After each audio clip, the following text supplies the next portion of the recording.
Hi friends, welcome back to Divya's kitchen. അപ്പോൾ ഇന്ന് ഞാൻ വന്നിട്ടുള്ളത് എന്നത്തെയും പോലെ തന്നെ വീട്ടിലെ കുഞ്ഞു കുഞ്ഞു വിശേഷങ്ങളുടെ വീഡിയോ ആയിട്ടാണ്. അപ്പോൾ ഇന്നത്തെ വീഡിയോ എല്ലാവരും ഒന്ന് കണ്ടിട്ട് സപ്പോർട്ട് ചെയ്യാൻ മറക്കരുത് കേട്ടോ. അപ്പോൾ എൻ്റെ വീഡിയോ ഇഷ്ടപ്പെടുകയാണെങ്കിൽ ഒന്ന് ലൈക്ക് ചെയ്യാനും ഷെയർ ചെയ്യാനും കമൻറ്റ് ചെയ്യാനും സബ്സ്ക്രൈബ് ചെയ്ത് സപ്പോർട്ട് ചെയ്യാനും മറക്കരുത്. അപ്പോൾ പതിവ് പോലെ തന്നെ തീയൊക്കെ കത്തിച്ച് ചോറിനുള്ള വെള്ളമൊക്കെ വെച്ച് വെള്ളമൊക്കെ ചൂടായി വന്നപ്പോൾ അരിയൊക്കെ ഇട്ട് കൊടുത്തിട്ടുണ്ട്. അപ്പോൾ ചിലർക്കൊക്കെ ഒരു തോന്നലുണ്ടാവില്ലേ, എന്നും ഇപ്പോൾ ഇതൊക്കെ തന്നെയല്ലേ എന്നുള്ളത്. അപ്പോൾ എന്നും നമ്മളെ വീട്ടിൽ നടക്കുന്ന കുഞ്ഞു കുഞ്ഞു കാര്യങ്ങളൊക്കെ തന്നെയുള്ളൂ കേട്ടോ എനിക്ക് വീഡിയോ ആയിട്ട് ഇടാൻ. അതിൽ വെറൈറ്റി ആയിട്ട് ചിലപ്പോൾ വല്ല കറികളൊക്കെ ഉണ്ടാവും, അല്ലാതെ ഒന്നും ഉണ്ടാവില്ല കേട്ടോ.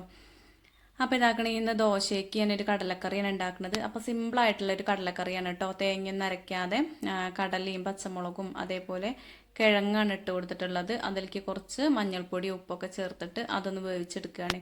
സിമ്പിളായിട്ടുള്ളൊരു കറിയാണ് വെക്കുന്നത് കേട്ടോ. അതേപോലെ തലേ ദിവസം മീൻ കൊണ്ടുവന്നിരുന്നു. അതിൽ മുളകും മഞ്ഞളൊക്കെ തിരുപ്പി വെച്ചിട്ടുണ്ട്. അപ്പോൾ അതിന് ബാക്കി കാര്യങ്ങളും കൂടി ഇന്ന് കൂട്ടണം. അപ്പോൾ അത് അവിടെ ഫ്രിഡ്ജിൽ നിന്ന് എടുത്ത് വെച്ചിട്ടോ, തണുപ്പും കൂടി ആറിക്കോട്ടെ വിചാരിച്ചിട്ട്. അപ്പോൾ അതാ ചോറൊക്കെ ഒന്ന് തിളച്ച് വന്നപ്പോൾ അത് റൈസ് കുക്കറിലേക്ക് വെച്ചു. പിന്നെ ദോശ ചൂടാൻ നിൽക്കുകയാണ്. അപ്പോൾ തലേ ദിവസത്തെ മാവ് കുറച്ച് ബാക്കി ഉണ്ടായിരുന്നു കേട്ടോ. അപ്പോൾ ഇനി ബാക്കിയുള്ള മാവ് നമ്മൾ പിറ്റേ ദിവസം ചുടുമ്പോഴേ രാത്രി കിടക്കാൻ പോകുമ്പോൾ തന്നെ പുറത്തേക്ക് എടുത്ത് വെക്കും കേട്ടോ. ആ തണുപ്പെന്നുണ്ട് എടുത്ത് ചുടണേക്കാളും നന്നാവും നമ്മൾ തലേ ദിവസം പുറത്തേക്ക് വെക്കുകയാണെങ്കിൽ ഒന്നും കൂടി നന്നായി കിട്ടും. അപ്പോൾ അത് കുറച്ചേ ഉണ്ടായിരുന്നുള്ളൂ. അപ്പോൾ ഒരു ഇത്തിരി അരിപ്പൊടി അവിടെ ഉണ്ടായിരുന്നു. അപ്പോൾ ഞാൻ തലേ ദിവസം ആ മാവ് പുറത്തേക്ക് വെച്ചപ്പോൾ ആ അരിപ്പൊടിയും കൂടിയും അതിലൊന്ന് മിക്സ് ആക്കിയാണ്ട് വെച്ചു കേട്ടോ. കുറച്ച് ഉപ്പും അതേപോലെ കുറച്ച് വെള്ളമൊക്കെ കൂട്ടിയിട്ട് എന്താ പറയുക, പത്തിരിപ്പൊടി ആയിരുന്നു കേട്ടോ. അപ്പോൾ അത് അതിൽ മിക്സാക്കി വെച്ചിട്ടുണ്ട്. എന്നാലും ദോശ നന്നാവും കേട്ടോ. അപ്പോൾ ഏതായാലും ആ പൊടി വേറൊന്നിനും ഉണ്ടാവില്ല. അപ്പോൾ അതുകൊണ്ട് ഞാൻ അങ്ങനെ ചെയ്തതാണ്. അപ്പോൾ കുറച്ച് തന്നെയുള്ള ദോശമാവ്, ഇനിയിപ്പോൾ വേറെ എന്തെങ്കിലും ഒന്ന് ഉണ്ടാക്കേണ്ടി വരും, അല്ലാതെ ഇത് തികയൂല കേട്ടോ, രാവിലത്തേക്ക് തികയൂല.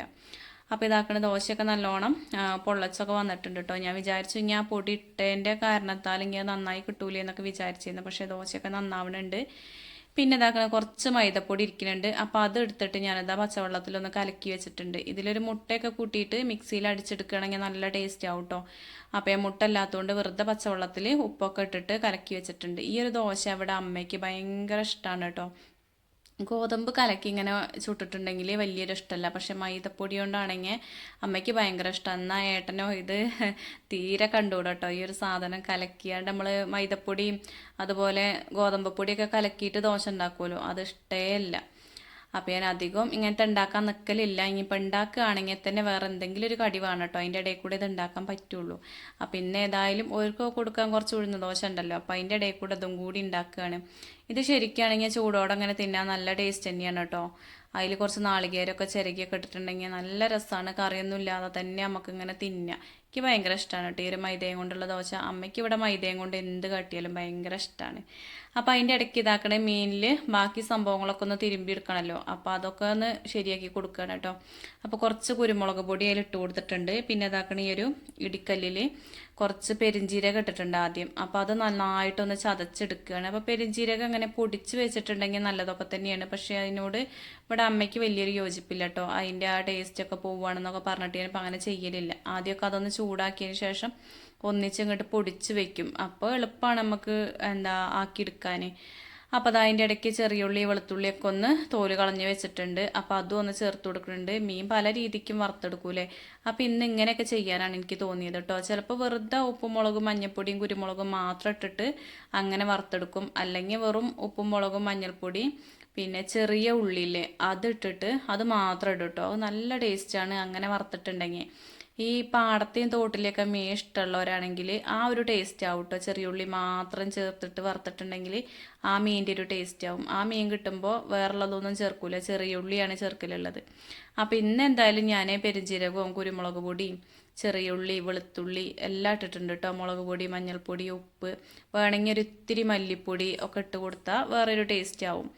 അപ്പം ഞാനിതിൽ മല്ലിപ്പൊടി ചേർത്തിട്ടില്ല, ബാക്കി എല്ലാതും ചേർത്തിട്ട് ഒന്ന് തിരുമ്പി വെക്കുകയാണ്. അപ്പോൾ അതിലൊരു ഇത്തിരി ഉപ്പിൻ്റെ കുറവുണ്ടെന്ന് തോന്നി, അപ്പോൾ കുറച്ച് ഉപ്പും കൂടി ഇട്ടിട്ട് ഒന്ന് തിരുമ്പി വെക്കുകയാണ്. അപ്പോൾ തലേ ദിവസം തന്നെ ഇതൊക്കെ ആക്കി വെച്ചിട്ടുണ്ടെങ്കിൽ ഒരു ടേസ്റ്റ് ഉണ്ടാവില്ല കേട്ടോ. ചിലപ്പോൾ നമ്മൾ ഉള്ളിയൊക്കെ അതിൽ ചേർത്തിട്ട് ഇങ്ങോട്ട് അരവൊക്കെ തേച്ച് വെക്കുകയാണെങ്കിൽ അതൊരു ടേസ്റ്റ് ആയിട്ട് തോന്നിയിട്ടില്ല. ഉള്ളിയൊക്കെ പിറ്റേ ദിവസം ചേർക്കുന്നതാണ് ഒരു ടേസ്റ്റ് തോന്നലുള്ളത്. അതുകൊണ്ട് വെറുതെ മുളകും മഞ്ഞളും തിരുമ്പി വെക്കലാണ് കേട്ടോ. അപ്പോൾ ഞാൻ ആ ദോശ ചുട്ട ആ ചട്ടിയിൽ തന്നെ മീനും കൂടി വറക്കാൻ വെക്കുകയാണ്. ശരിക്കാണെങ്കിൽ ഇത് മീൻ ചട്ടിയാണല്ലേ. അപ്പോൾ എന്നോട് 1-2 കൂട്ടുകാർ പറഞ്ഞിരുന്നത് ശരിക്കും മീൻ ചട്ടിയാണ്, ദോശ ചട്ടിയല്ല എന്നുള്ളത്. പക്ഷെ ഇതിൽ ദോശ ചുടാനും എളുപ്പമുണ്ട്, മീൻ വറക്കാനും എളുപ്പമുണ്ട് കേട്ടോ. പക്ഷേ എങ്കിൽ നമ്മളെ കലക്കി പരന ഒരു എന്താ പറയുക നീർദോശ ഉണ്ടല്ലോ, കലക്കി ഒഴിക്കുന്ന ദോശ വെറും പച്ചരി കൊണ്ട്, അത് ഇതിൽ ചുടാനൊരു സുഖം കിട്ടണില്ല കേട്ടോ. ഒരു ഷേപ്പൊന്നും ഭംഗിയായി കിട്ടണില്ല. അത് മീൻ ചട്ടി ആയിട്ടാണെന്നാണ് അവർ പറഞ്ഞത്. അപ്പോൾ എന്തായാലും അങ്ങനത്തെ ഒരു ചട്ടി നമ്മളെടുത്തുണ്ട്. പക്ഷേങ്കിൽ അതിൻ്റെ ഉള്ളൊരു ഒരം പിടിച്ചുകൊണ്ടാണ്, അതിനൊരു മയങ്ങി കിട്ടണില്ല. അതിനിപ്പോൾ ഇനി എന്താ ചെയ്യാന്ന് എനിക്കറിയില്ല. അപ്പോൾ അത് ഞാനത് അവിടെ അങ്ങനെ ഒഴിവാക്കി വെച്ചിട്ടുണ്ട്. അതുകൊണ്ടാണ് ഇത് തന്നെ ചെയ്യുന്നത്. അപ്പോൾ മീൻ വറുത്തെന്ന് വിചാരിച്ചിട്ട് അതിൽ കിട്ടാതിരിക്കൊന്നുമില്ല കേട്ടോ. അപ്പോൾ മീനൊക്കെ വറുത്ത് മാറ്റി വെച്ചിട്ടുണ്ട്. അതിൻ്റെ ഇടയ്ക്ക് ഇതാ ചോറൊക്കെ വെന്തു, അതും അവിടെ ഊറ്റി വെച്ചിട്ടുണ്ട്. ഇനിയിപ്പോൾ കടലക്കറി ഒന്നാക്കി എടുക്കുകയാണ്. അപ്പോൾ കടലക്കറി വേവിച്ച് വെച്ചിട്ടുണ്ടല്ലോ. അപ്പോൾ അതിലേക്ക് ഒരു സവോള, കുഞ്ഞ് സവോള അരിഞ്ഞിട്ട് അതൊന്ന് വാട്ടിയെടുത്ത് വെളിച്ചെണ്ണയിലോട്ടോ. പിന്നെ അതിലേക്ക് മല്ലിപ്പൊടി മുളക് പൊടിയൊക്കെയാണ് ഇട്ട് കൊടുക്കുന്നത്. ഇനിയിപ്പോൾ വേണമെന്നുണ്ടെങ്കിൽ മഞ്ഞൾപ്പൊടി ഇട്ട് കൊടുക്കാം. നമ്മൾ കറി വേവിക്കാൻ വെച്ചപ്പോൾ കുറച്ച് മഞ്ഞൾപ്പൊടി ഇട്ടതാണ്, അതുകൊണ്ട് ഇപ്പം ഞാൻ ചേർത്തിട്ടില്ല കേട്ടോ. പിന്നെ കടലയും കിഴങ്ങൊക്കെ വെന്ത് വന്നപ്പോഴേ ആ കിഴങ്ങ് അതിലിട്ട് നല്ലോണം ഒന്ന് ഒരതി ഉടച്ചെടുത്തു കേട്ടോ. അപ്പോൾ ഒരു കട്ടി കിട്ടുമല്ലോ കറിക്ക്. ഇനിയിപ്പോൾ വേണമെങ്കിൽ കുറച്ച് കടലെടുത്ത് അരച്ച് ചേർത്താലും മതി. പക്ഷേങ്കിൽ ഞാനിന്ന് ആ കിഴങ്ങ് മാത്രം ഒന്ന് ഉടച്ച് എടുക്കുക ചെയ്തത്. പിന്നെ ഒരു ഇത്തിരി പെരിഞ്ചീരകവും ഒരു വെളുത്തുള്ളിയും കൂടി ഒന്ന് ചതച്ചിട്ട് നല്ലോണം അങ്ങോട്ട് അരച്ച പോലെ ആക്കിയിട്ട് ആ ഇടുക്കല്ലിലിട്ടിട്ട് അതും കൂടി ഒഴിച്ചിട്ടുണ്ട്. ഇനിയിപ്പോൾ അത് കുറച്ച് സമയം ഒന്ന് തിളച്ച് കഴിഞ്ഞാൽ അത് മാറ്റി വയ്ക്കാം കേട്ടോ. വേറെ അരയ്ക്കണ പരിപാടിയൊന്നുമില്ല. അപ്പോൾ ഞാൻ മുറ്റത്തേക്ക് ഇങ്ങനെ ഒന്ന് വന്ന് നോക്കിയതാണ് കേട്ടോ. അമ്മ മുറ്റടിക്കാൻ ഇറങ്ങിയിട്ടുണ്ട്. അപ്പോൾ ഉമ്മറാണ് ആദ്യം അടിച്ച് പോരും കേട്ടോ. അപ്പോൾ അമ്മ ഉമ്മർത്താണ് ഇപ്പോൾ അടിച്ച് വരുന്നത്. അപ്പോൾ ബാക്കിയുള്ള സ്ഥലത്തിൻ്റെയൊക്കെ ഒരു കോലാണ് ഇട്ടത്. അപ്പോൾ അനുമോളെ ഒന്ന് വിളിച്ചിട്ട് ഓളോടും കൂടി ഒന്ന് കൂടി കൊടുക്കാൻ പറയണം. അപ്പോൾ ഇന്ന് സ്കൂളില്ല. അപ്പോൾ ഇത് ഞാൻ ശനിയാഴ്ച എടുത്തിട്ടുള്ള വീഡിയോ ആണ് കേട്ടോ. അപ്പോൾ സ്കൂളില്ലാത്തതുകൊണ്ട് മക്കളെ വിളിക്കാനൊരു മടിയാണ്. കുറച്ച് സമയം ഉറങ്ങിക്കോട്ടെയൊക്കെ എന്ന് വിചാരിക്കും. ആയിക്കൂടെ അനുട്ടി ഉറക്കിൻ്റെ പ്രാന്തത്തിയാണ് കേട്ടോ. ഉറക്കമൊക്കെ മതിയാകൂല. അപ്പം ഞാൻ അടുക്കള പണീൻ്റെ ഇടയിൽ കൂടെ തന്നെ മെഷീനിൽ തിരുമ്പാനും കൂടി ഇടുകയാണ്. അപ്പോൾ ഇന്നലെ കുറച്ച് കൊടുന്നതിൽ ഇട്ടിട്ടുണ്ട്, ബാക്കിയും കൂടി ഇട്ടിട്ട് അതൊന്ന് ഓണാക്കി വെച്ചു കേട്ടോ. അപ്പോൾ ഇന്നൊരു സ്ഥലം വരെ പോവാണ്ട്, അതുകൊണ്ട് വേഗം വേഗം പണികൾ ഒരുക്കുകയാണ്. അല്ലെങ്കിൽ നമ്മൾ രാവിലെ പണികൾ ഒരുക്കും കേട്ടോ. ഏട്ടന് പണി ഉണ്ടാവും, മക്കൾക്ക് സ്കൂളുണ്ടാവും, അങ്ങനെയുള്ള സമയത്തൊക്കെ വേഗം പണി ഒരുങ്ങും. ആർക്കും എങ്ങോട്ടും പോകണ്ടെന്നുണ്ടെങ്കിൽ അന്ന് സാവകാശം ഒരുങ്ങുള്ളൂ കേട്ടോ. അപ്പോൾ ഇന്ന് ഏതായാലും ഏട്ടനെ പറഞ്ഞയച്ചിട്ട് ഞങ്ങൾക്കൊരു സ്ഥലം വരെ പോവാണ്ട്. അപ്പോൾ അതുകൊണ്ടാണ് ഒക്കെ വേഗം വേഗം ചെയ്യണത്. അപ്പോൾ തിരുമ്പാനും അവിടെ ഇട്ടു. അപ്പോൾ ഇന്ന് ഉച്ചത്തേക്ക് കറി എന്ന് പറഞ്ഞാൽ രസമാണ് കേട്ടോ ഉണ്ടാക്കണത്. അപ്പോൾ രസം ഉണ്ടാക്കാൻ എളുപ്പമല്ലേ. അപ്പോൾ എപ്പോഴും എല്ലേതും ഉണ്ടാവില്ല. പിന്നെ ഏതായാലും ഒക്കെ ഒന്ന് തട്ടിക്കൂട്ടിയാണ്ട് ഉണ്ടാക്കാൻ വിചാരിച്ചു. അപ്പോൾ ഞങ്ങളിവിടെ രസം ഉണ്ടാക്കുമ്പോൾ പരിപ്പിൻ്റെ വെള്ളം ചേർക്കും കേട്ടോ. പരിപ്പ് വേവിച്ചിട്ടുള്ള വെള്ളം ചേർക്കും. അപ്പോൾ അത് നമ്മൾ സാമ്പാറൊക്കെ വെക്കുമ്പോൾ അതിന്ന് ഇങ്ങോട്ട് എടുക്കലാണ് പതിവ്. പക്ഷേങ്കിൽ ഇന്നിപ്പോൾ നമുക്ക് സാമ്പാറൊന്നല്ലല്ലോ. അതുകൊണ്ട് ഞാനൊരു ഇത്തിരി പരിപ്പ് എടുത്തിട്ട്, ഇത്തിരി തന്നെ ഉണ്ടായിരുന്നുള്ളൂ, അത് മുഴുവനായിട്ട് എടുത്തിട്ടാണ് വേവിക്കാൻ വെക്കുന്നുണ്ട്. അത് വേവിക്കുക വെച്ചാൽ നല്ലോണം അങ്ങോട്ട് വേവിക്കും കേട്ടോ. അപ്പോൾ പരിപ്പ് അതിലിട്ടിട്ടുണ്ടെന്ന് തോന്നൂല, ആ രീതിക്ക് അങ്ങോട്ട് വേവിച്ചെടുക്കും. അപ്പോൾ അത് ഞാൻ അടുപ്പത്ത് വെച്ചു. അപ്പോൾ അതിൻ്റെ ഇടയ്ക്ക് നമ്മളെ കടലക്കറിയൊക്കെ നല്ലോണം തിളച്ച് ഒന്ന് കുറുകിയൊക്കെ വന്നിട്ടുണ്ട് കേട്ടോ. അപ്പോൾ ഞാൻ വേറൊരു പാത്രത്തേക്കാണ്ട് ഒഴിച്ചു. എന്നാൽ പിന്നെ ആ കരിയുള്ള പാത്രം ഉണ്ട് കഴുകി വെക്കാമല്ലോ. അപ്പോൾ ഇന്ന് പാത്രങ്ങളൊക്കെ അവിടെ ഒരു കൂട്ടി വെക്കുകയാണ് കേട്ടോ. ഒക്കെ ഒരുമിച്ച് കഴുകുക എന്നുള്ള രീതിക്ക് അങ്ങോട്ട് വെക്കുകയാണ്. അപ്പോൾ ഇനി ഒന്നിച്ച് അങ്ങോട്ട് കഴുകാൻ നിന്നാൽ മതിയല്ലോ. അപ്പോൾ പരിപ്പ് എന്തായാലും കുറച്ച് സമയം എടുക്കും വേവാൻ. ആ ഒരു സമയം കൊണ്ട് വേണം ഈ പാത്രങ്ങളൊക്കെ ഒന്ന് കഴുകിയെടുക്കാൻ. അപ്പോൾ ഇവിടെ രസം വെക്കൽ ഇങ്ങനെയാണ് കേട്ടോ. പല നാട്ടിലും പല രീതിക്കാവും വെക്കല്ലേ. അപ്പം ഞങ്ങളവിടെ വെക്കണ ഒരു സദ്യക്കൊക്കെ വെക്കണ ഒരു രസം ഇങ്ങനെയൊക്കെയാണ് ചെയ്യലുള്ളത്. അപ്പോൾ അതുകൊണ്ട് ആ ഒരു രീതിക്കാണ്, എനിക്കറിയുന്ന രീതിക്കാണ് കേട്ടോ ഞാൻ വെക്കണത്. ഞങ്ങളിവിടെ എപ്പോഴും ഇങ്ങനെയാണ് ഉണ്ടാക്കലുള്ളത്. പരിപ്പില്ലാതെ പരിപ്പ് വെള്ളം അല്ലാതെ രസം ഉണ്ടാക്കിയിട്ടുണ്ടെങ്കിൽ വലിയൊരു ടേസ്റ്റ് തോന്നലില്ല കേട്ടോ. പക്ഷേങ്കിൽ ആ പരിപ്പ് വെള്ളമോ അല്ലെങ്കിൽ പരിപ്പ് കുറച്ച് നല്ലോണം അങ്ങോട്ട് വേവിച്ചിട്ട് അത് ചേർക്കുകയാണെങ്കിൽ ഓവറായിട്ട് ചേർക്കരുത് കേട്ടോ, കുറച്ച്. അങ്ങനെയാണെങ്കിൽ അതിനൊരു പ്രത്യേക ടേസ്റ്റാണ്. അപ്പോൾ എന്തായാലും അത് വെന്ത് വരണ്ടേ. ആ ഒരു സമയം കൊണ്ട് ഈ പാത്രങ്ങളൊക്കെ ഒന്ന് കഴുകി വെക്കുകയാണ്. അപ്പോൾ നമ്മൾ ഓരോന്ന് എടുക്കണ ആ സമയത്ത് ഇങ്ങനെ കഴുകി വെക്കുകയാണെങ്കിൽ സുഖമാണ് കേട്ടോ. പക്ഷെ ഇങ്ങനെ ഒരു കൂടാൻ നിന്നിട്ടുണ്ടെങ്കിൽ കുറേ ഉണ്ടാവും. എന്നാൽ ചിലപ്പോൾ അതിന് നമുക്ക് സമയം കിട്ടൂല. ചിലപ്പോൾ വിചാരിക്കും ചിലപ്പോൾ സമയം കിട്ടിയാലൊരു മടിയാവും, ഒക്കെ ഉണ്ട് കഴിയട്ടെ എന്നിട്ട് കഴുകാന്നുള്ള ഒരു ഇതിൽ അങ്ങനെ സിങ്കിലങ്ങനെ കൂട്ടി വെക്കും കേട്ടോ. പാത്രം കഴുകണം എനിക്ക് ഭയങ്കര ഇഷ്ടമാണ്. അടുക്കളപ്പണി എന്ന് പറഞ്ഞാൽ പണ്ടേ ഇഷ്ടമുള്ളൊരു കാര്യമാണ് കേട്ടോ. അപ്പം അതാ പാത്രം കഴുകലൊക്കെ ഏകദേശം കഴിഞ്ഞു. ഇനിയിപ്പോൾ ഇവിടേക്ക് ഒന്ന് തുടച്ചിടുകയാണ് കേട്ടോ. തുടച്ചിട്ടിട്ടൊന്നും കാര്യമില്ല, ഇനി നമുക്ക് പരിപാടികളുണ്ട്. എന്നാലും ഒരു സമാധാനത്തിന് വേണ്ടി ചെയ്യാണ്. ഒന്നങ്ങോട്ട് ഒതുക്കി വെച്ചിട്ടുണ്ടെങ്കിൽ പിന്നെ പണിയെടുക്കാനൊരു ഇൻട്രസ്റ്റ് ആവും കേട്ടോ. നേരെ മറിച്ച് അതിങ്ങനെ കുന്നുകൂട്ടി വെച്ച് ആ ഒരു വിധേയമ കൂടെ വെള്ളമൊക്കെ കളഞ്ഞ് അല്ലെങ്കിൽ കറീൻ്റെ ഇതൊക്കെ ഉണ്ടായി അതിൻ്റെ ഇടയിൽ കൂടെ അങ്ങനെ പണിയെടുക്കുമ്പോൾ ഒരു സുഖം തോന്നൂല. അപ്പോൾ അത് ആ പരിപ്പൊക്കെ ഏകദേശം വെന്ത് തുടങ്ങിയിട്ടുണ്ട്. അപ്പോൾ അതിലേക്കുള്ള ബാക്കി കാര്യങ്ങളൊക്കെ അതിൻ്റെ ഇടയ്ക്ക് ഞാൻ ശരിയാക്കി വെച്ചിട്ടുണ്ട്. 2-3 തക്കാളി, 2 പച്ചമുളക്, കുറച്ച് മല്ലിയില ഉണ്ടായിരുന്നു. അത് വാടിയതാണെങ്കിൽ പോലും ഞാനത് എടുത്തിട്ടുണ്ട് കേട്ടോ. അത് കണ്ടിട്ടാണെന്ന് രസം ഉണ്ടാക്കാൻ തന്നത്. പിന്നെ ഇതാക്കണ പൊടികൾ മഞ്ഞൾപ്പൊടി, മല്ലിപ്പൊടി, മുളക് പൊടി, കായം, കുരുമുളക് അതൊക്കെ എടുത്തിട്ടുണ്ട്. പിന്നെ ചതയ്ക്കാനായിട്ട് ചെറിയ ജീരകം ഒരു ഇത്തിരി, ഒന്നും വേറരുത് കേട്ടോ. അതുപോലെ ഒരു ഇത്തിരി ഉലുവ, 3-4 അല്ലി വെളുത്തുള്ളി തോലോട് കൂടി എടുത്തിട്ടുണ്ട്. പിന്നെ പുളിവെള്ളം അവിടെ റെഡിയാക്കി വെച്ചിട്ടുണ്ട്. അപ്പോൾ അതാ പരിപ്പൊക്കെ നല്ലോണം വെന്തിട്ടുണ്ട്. അത് ഞാനൊന്ന് ഒരതി ചേർത്തു കേട്ടോ. പരിപ്പ് അതിലിങ്ങനെ കടിക്കരുത് നമുക്കത് കൂട്ടുമ്പോൾ. പിന്നെ അതിലേക്ക് ഇതാ പുളിവെള്ളം ഒഴിച്ചു. പിന്നെ അരിഞ്ഞു വെച്ചിരിക്കുന്ന തക്കാളിയും പച്ചമുളക് മല്ലിയിലയൊക്കെ ചേർത്തിട്ടുണ്ട്. പിന്നെ പൊടികളും കായവും എല്ലാം ചേർത്തു. പിന്നെ അതാ ചതച്ചിട്ട് ആ ഒരു ജീരകവും ഉലുവയും വെളുത്തുള്ളിയും കൂടിയും ചതച്ചിട്ട് അതും ചേർത്തിട്ടുണ്ട്. ഇനിയിപ്പോൾ കുരുമുളക് മുഴുവനായിട്ടുള്ളതാണെങ്കിൽ അതും ചതച്ച് ചേർത്താൽ മതി കേട്ടോ. പിന്നെ ഇതിലൊരു കുറവ് എന്ന് പറഞ്ഞാൽ ശരിക്കും മല്ലിപ്പൊടിക്ക് പകരം പച്ചമല്ലി ചതച്ചിട്ടാണ് ഇവിടെയൊക്കെ ചേർക്കലുള്ളത്. അപ്പം എൻ്റെ അടുത്ത് പച്ചമല്ലി മുഴുവനായിട്ടുള്ള മല്ലി ഇല്ല, അതുകൊണ്ടാണ് ഞാൻ പൊടി ചേർത്തത്. പിന്നെ ആവശ്യത്തിന് ഉപ്പും ചേർത്ത് കൊടുത്തു. പിന്നെ കുറച്ചും കൂടി വെള്ളം ഒഴിച്ചു കൊടുത്തു കേട്ടോ.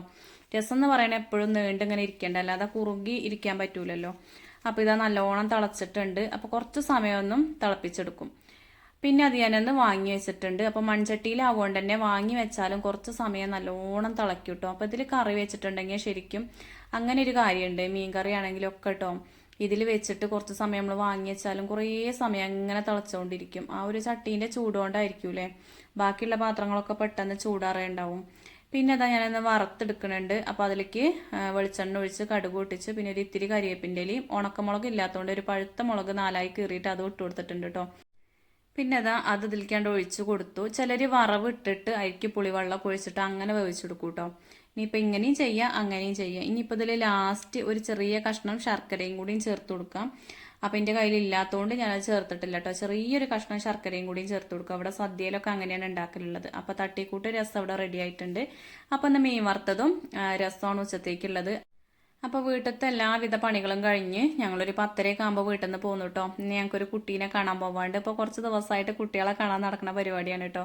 കുറേ കുട്ടികൾ ഉണ്ടായിട്ടുണ്ട്, അപ്പോലെയൊക്കെ കാണണം. അപ്പോൾ ഇവിടെ മാമേൻ്റെ കൂടെ കുട്ടി ഉണ്ടായിട്ട് 90 കഴിഞ്ഞിട്ടുണ്ട് കേട്ടോ. അപ്പോൾ ഞാൻ ഇതുവരെ കുട്ടീനെ കണ്ടിട്ടില്ല. അപ്പോൾ 90 കഴിഞ്ഞ് ഇങ്ങോട്ട് കൂട്ടി കൊണ്ടുവന്നിട്ടുണ്ട്. എനിക്ക് 4 അമ്മാവന്മാരാണ് കേട്ടോ.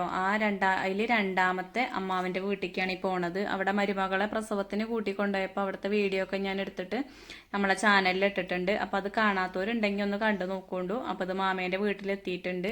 അപ്പോൾ ഇവിടെ പുറത്തൊന്നും ആരെയും കാണാമല്ലോ കേട്ടോ. അപ്പോൾ നമ്മൾ മിക്കവാറും അടുക്കളയിലല്ലേ ഉണ്ടാവുമല്ലേ. പുറത്തുള്ള പണികൾ ഉമ്മറടിക്കലും അതുപോലെ തുടക്കലൊക്കെ കഴിഞ്ഞിട്ടുണ്ടെങ്കിൽ വാതിലടച്ചിട്ടുകൊണ്ട് എല്ലാവരും അടുക്കള ഭാഗത്ത് തന്നെ ഉമ്മേറെ ഉണ്ടാവുക. അപ്പോൾ അതാ ബെല്ലൊക്കെ അടിച്ചപ്പോൾ അമ്മായി ഇറങ്ങി വന്നിട്ടുണ്ട്. അപ്പോൾ ഓരോ പണിയിലാവും. ഇപ്പോൾ കൊണ്ടുവന്നിട്ട് കുറച്ച് ദിവസമായിട്ടുള്ളൂ കേട്ടോ. അപ്പം ഞാനും തന്നെ ഇവിടെയൊക്കെ ഒന്ന് ശീലമായിട്ട് വേണ്ടേ. അപ്പോൾ അതാ കുറച്ച് കഴിഞ്ഞേക്ക് ഞങ്ങൾ ചായയൊക്കെ കുടിച്ചു. അപ്പോൾ ഞങ്ങളിവിടെ വന്നപ്പോൾ കുട്ടിക്ക് തിന്നാനൊക്കെ കൊടുക്കുമായിരുന്നുള്ളൂ കേട്ടോ. അപ്പോൾ ഞാൻ കുട്ടീൻ്റെ വീഡിയോ ഒന്നും ഇതിൽ ഉൾപ്പെടുത്തിയിട്ടില്ല. എന്താ വെച്ചാൽ കഴിഞ്ഞൊരു വീഡിയോയിൽ ഇതേപോലെ കുട്ടീനെ കാണാൻ ചെന്നിട്ട് അവിടെ നിന്ന് വീഡിയോ ഒക്കെ എടുത്ത് നമ്മൾ ചാനലിലിട്ടല്ലോ. അപ്പോൾ അതിൻ്റെ കമൻറ്റ് ബോക്സ് ഓഫാക്കി വെച്ചിരുന്നു കേട്ടോ. യൂട്യൂബ് ചെയ്ത തന്നെയാണത്, ഞാൻ ഓഫാക്കിയതല്ല. അപ്പം ഇനി അങ്ങനെ വല്ലത് എന്തെങ്കിലുമൊക്കെ വന്നാലോ കോപ്പിറൈറ്റോ എന്തെങ്കിലുമൊക്കെ വന്നാലോ വിചാരിച്ചിട്ടാണ് ഞാൻ കുട്ടീനെ അതിൽ ഉൾപ്പെടുത്താതിരുന്നത്. അപ്പോൾ കുട്ടി കുറച്ചുകൂടി ഒന്ന് വലിയതാവട്ടെ എന്നിട്ട് കാണിച്ചു തരുന്നുണ്ട് കേട്ടോ. പിന്നെ അത് കഴിഞ്ഞ് ചായടിയൊക്കെ കഴിഞ്ഞപ്പോൾ അതാ മാമ പൊറാട്ടയും ഇറച്ചിയൊക്കെ കൊണ്ടുവന്നിരുന്നു. അപ്പോൾ അതൊക്കെ തിന്നും കുടിക്കുകയൊക്കെ ചെയ്തു. പിന്നെ അമ്മായി കുറച്ച് തേങ്ങാച്ചോറൊക്കെ ഉണ്ടാക്കിയിരുന്നു കേട്ടോ. കുക്കറിൽ വേഗം തേങ്ങാച്ചോറൊക്കെ ഉണ്ടാക്കി. അപ്പോൾ പൊറാട്ട തിന്നത് കാരണം മക്കളാരും തേങ്ങാച്ചോറ് വല്ലാതെ തിന്നിട്ടില്ല കേട്ടോ. പിന്നെ കുറച്ച് സമയമൊക്കെ ഞങ്ങളവിടെ ഇരുന്ന് വർത്താനമൊക്കെ പറഞ്ഞ് പിന്നെ പോരാൻ ഇറങ്ങിട്ടോ. ഇവിടെ 3 ആൺകുട്ടികളാണ്. അപ്പം 3 ആളും 3 വഴിക്ക് ഓരോ പണികളാണ് അവർക്ക്. അപ്പം അങ്ങനെ പോയിട്ടുള്ളതാണ്. അമ്മായി മാമിയും മരുമകളും ഒറ്റയ്ക്ക് തന്നെയുള്ളൂ. കുട്ടി ഉറങ്ങുവാണ്. അപ്പോൾ ഓരോ വീടിനടുത്തുള്ളൊരു തോടാണ് കേട്ടത്. ഞാൻ ജസ്റ്റ് വെറുതെ ഒന്ന് വീഡിയോ എടുത്തതാണ്. അപ്പോൾ ഇന്നലെ വീഡിയോ ഇട്ടിട്ടില്ല. അപ്പോൾ വീഡിയോ ഇടാത്ത കാരണം എൻ്റെ വലിയ അമ്മായിൻ്റെ അമ്മ മരിച്ചു കേട്ടോ. അതുകൊണ്ടായിരുന്നു ഇന്നലെ വീഡിയോ ഇടാതിരുന്നത്. ആ അമ്മയ്ക്ക് വയ്യാതെ കിടക്കായിരുന്നു. അങ്ങനെ അങ്ങോട്ട് പോയി. അപ്പോൾ അവിടെ നിന്നൊന്ന് വന്നപ്പോൾ വലിയൊരിത് തോന്നിയില്ല കേട്ടോ. വീഡിയോ ഇടാനൊന്നും തോന്നിയില്ല. അതുകൊണ്ടാണ് ഞാൻ വീഡിയോ ഇടാതിരുന്നത്. അപ്പോൾ ഇവിടെ ഇതാ സിമെൻറ്റ് കൊണ്ട് 3 കുളം പോലെ അങ്ങനെ കെട്ടി തിരിച്ചിട്ടുണ്ട് കേട്ടോ. അപ്പോൾ അതിലിതാ കുറേ ഗപ്പിക്കുട്ടികളെ കാണില്ലേ. ഇത് നമ്മൾ ഇവിടെ ഓളെ പ്രസവത്തിന് കൂട്ടിക്കൊണ്ടുപോകാൻ വേണ്ടി വന്നന്നേ കണ്ണൻ കുറച്ച് മീൻകുട്ടികളെ കൊണ്ടുവന്ന് കൊടുത്തതാണ് കേട്ടോ. അമ്മായി പറഞ്ഞിരുന്നു കുറച്ച് കൊഞ്ചു കൊണ്ടുവന്ന്, കുറച്ചേ കൊണ്ടുവന്ന് കൊടുത്തിട്ടുള്ളൂ. പക്ഷെ ഐറ്റങ്ങൾ ഇങ്ങോട്ട് പ്രസവിച്ചിട്ട് ഇഷ്ടം പോലെ ആയിട്ടുണ്ട് കേട്ടോ. ഇപ്പോൾ 2 ടാങ്കിലായിട്ട് അങ്ങനെ ഇട്ടതാണ്. കണ്ടപ്പോൾ ഭയങ്കര സന്തോഷം കേട്ടോ. ഞാൻ വിചാരിച്ചിട്ടില്ല എത്ര ഉണ്ടാവും എന്നുള്ളത്. നമ്മളെ വീട്ടിലും കൂടി ഇത്ര അധികമല്ല. എനിക്ക് തോന്നുന്നു ഒരുപാട് സ്പേസ് ഒക്കെ ഉണ്ടായിട്ടാവും വേണമെങ്കിൽ കുറേ ഉണ്ട്. കണ്ടപ്പോൾ ഭയങ്കര സന്തോഷം. അപ്പം മാമ ഐറ്റങ്ങളെയൊക്കെ ഒന്ന് കാട്ടിത്തരുമായിരുന്നു. പിന്നെ ഈ ഒരു കുളത്തിൽ കുറച്ച് വലിയ മീനുകളാണ് കേട്ടോ. അപ്പോൾ ഇതിൻ്റെ ഒപ്പമുള്ള ഐറ്റങ്ങളെയാണ് അന്നൊരു ദിവസം പിടിച്ചാൽ തരുന്നു കേട്ടോ മാമ. വലിയ മീൻ തന്നെയായിരുന്നു അത്. അത് ഇവിടുന്ന് കൊണ്ടുപോയപ്പോൾ ഞാൻ വീഡിയോ എടുത്തിട്ടുണ്ടെന്ന് തോന്നുന്നു. വീഡിയോ നമ്മളെ ചാനലിലുണ്ട് തോന്നണേ. അപ്പോൾ ഇന്നത്തെ വീഡിയോ എന്ന് പറയാനേ ഇത്രയൊക്കെ തന്നെ ഉള്ളൂ കേട്ടോ. അപ്പോൾ എനിക്ക് വീഡിയോ കണ്ടുകൊണ്ടിരിക്കുന്ന കൂട്ടുകാരോട് പറയാനുള്ളത്, പുതിയതായിട്ട് ആരെങ്കിലും നമ്മളെ വീഡിയോസൊക്കെ എടുത്തിട്ട് ഇങ്ങനെ കാണുന്നുണ്ടെങ്കിൽ ഒന്ന് സപ്പോർട്ട് ചെയ്തിട്ടും കൂടിയും കാണാൻ ശ്രമിക്കണം കേട്ടോ. നിങ്ങളൊക്കെ സപ്പോർട്ട് ഉണ്ടെങ്കിലുള്ളൂ മുന്നോട്ട് പോകാൻ പറ്റുള്ളൂ. അപ്പോൾ ഒന്ന് സബ്സ്ക്രൈബ് ചെയ്യാനും അതുപോലെ ഒന്ന് ലൈക്ക് ചെയ്യാനും നിങ്ങൾക്ക് പറ്റുകയാണെങ്കിൽ ഒന്ന് ഷെയറും കൂടിയും ചെയ്തിട്ട് സപ്പോർട്ട് ചെയ്യാൻ മറക്കരുത് കേട്ടോ. അതുപോലെ നിങ്ങളുടെ അഭിപ്രായങ്ങൾ ഒരു വീഡിയോസ് ഇടുമ്പോൾ അതിനെപ്പറ്റി എന്താണോ അഭിപ്രായം അതും കൂടി ഒന്ന് കമൻറ്റിലൂടെ അറിയിക്കാൻ മറക്കരുത് കേട്ടോ. അപ്പോൾ ഇന്നത്തെ എൻ്റെ വീഡിയോ ഇത്രയൊക്കെ തന്നെയുള്ളൂ. വീഡിയോ കണ്ടുകൊണ്ടിരിക്കുന്ന എൻ്റെ എല്ലാ കൂട്ടുകാർക്കും ഒരുപാട് നന്ദി.